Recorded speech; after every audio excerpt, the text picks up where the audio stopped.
We need small-scale bioregional seed companies for every significant watershed where human civilization lives on the planet.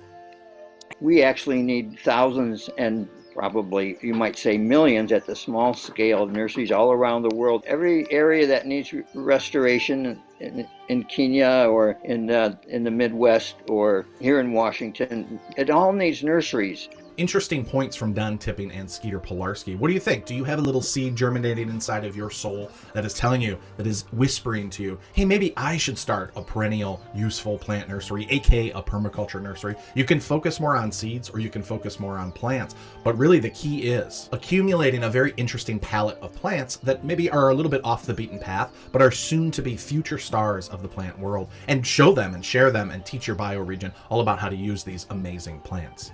With the concentration of seed genetics and ownership and patents over life, we now more than ever have the duty to cultivate, collect, and distribute unusual, interesting, and bioregionally adapted seeds and plant stock. Coming up in this video are ideas about how it might actually be best to be an amateur when getting started in the nursery business, how starting a perennial demonstration garden is one of the key ways to begin with your nursery, and just how much money can you expect to make on a quarter acre, half acre, or an acre of a perennial plant or permaculture nursery. We'll see you at the end. You can create repositories of special plants that you feel passionate about, and you can do that in a small place.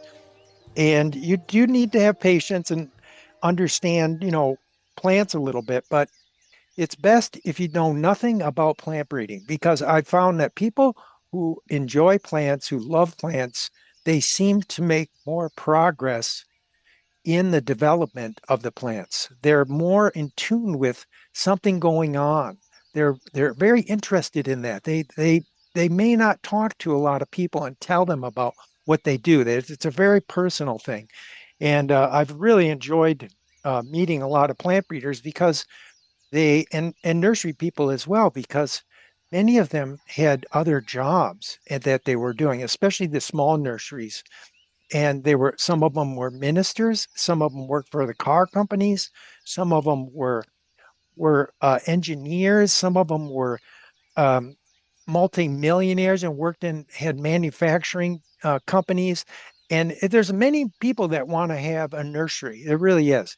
And I think part of it is I'm like, well, why do you want to produce this and throw yourself into this very rough and tumble market of nurseries? But they do. And I think part of it is just, it's like opening a restaurant.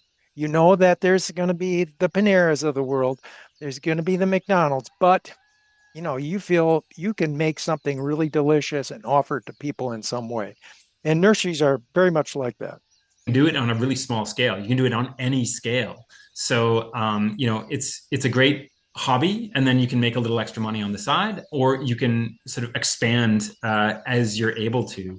And you really don't need much room to start a nursery. Like, you can do it with a really small yard. You can do it in a driveway, really. Love that. So there's a lot of possibilities for people running small scale nurseries and then scaling them up, or just keeping it at a hobby level.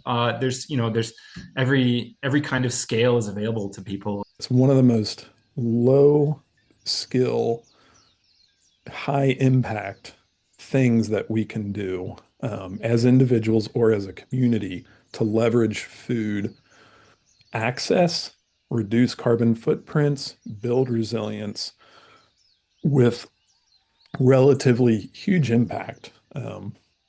You could become a builder and build sustainable housing. You could become an energy analyst and work with big companies. Those are all very technical. But a nursery is one of the most accessible strategies that also makes critical things, food, accessible to everyone else. And goes across all spectrums. You don't have to be rich or poor to access it. So, and the other thing too is that our nursery focuses on perennial foods, not annuals. And you see a lot of annual gardening. Perennial foods, the beauty of them, which permaculture really focuses on, is you put them in the ground and they leverage large amounts of food. You buy a $30 apple tree, let's say, and as long as you get the right cultivar that's disease resistant, pest resistant, and all that, you can have bushels of food for decades. Yep. For very little work. And that you can even find lower work fruit trees. Apples are sort of a higher work fruit tree depending on your climate and ecosystem. But say a pawpaw, pawpaw, they're native, they are not self-fertile, so you got to plant two. But you'll produce copious amounts of food for very little work. We need small-scale bioregional seed companies for every significant watershed where human civilization lives on the planet. And it's a great thing to do. This is not a sky is falling, fear-mongering thing. It's an awesome thing to do, to walk out there and be surrounded by agrobiodiversity. I think that's one of the greatest achievements that humans have done, as how to create a stable food supply and medicinal herbal supply and all the other useful plants, whether it's indigo for dye or flax or cotton or hemp for fiber, so that we don't experience starvation and periods of lack. And that's really, to me, what permaculture is about. When I first started the nursery, one of the first things I did was to plant a demonstration garden in order to show people what you can grow. So I lead tasting tours. I charge people $5 for a 15-minute tasting tour around the garden. And so I can give them samples of plants and they can taste them. And a lot of people are shocked at what a diversity of different flavors and textures you can get from a perennial edible landscape. It's really fun to lead people around the garden. We produce around $50,000 worth of product on a quarter acre, where we've added a bit of ground now. So that's $200,000 a year per acre if we had a whole acre in this kind of thing. So I like to impress people with that. Look, 50,000 gross on a quarter acre is pretty good. 200,000 on an acre, you say, well, I might be able to start making a living on a pretty small footprint.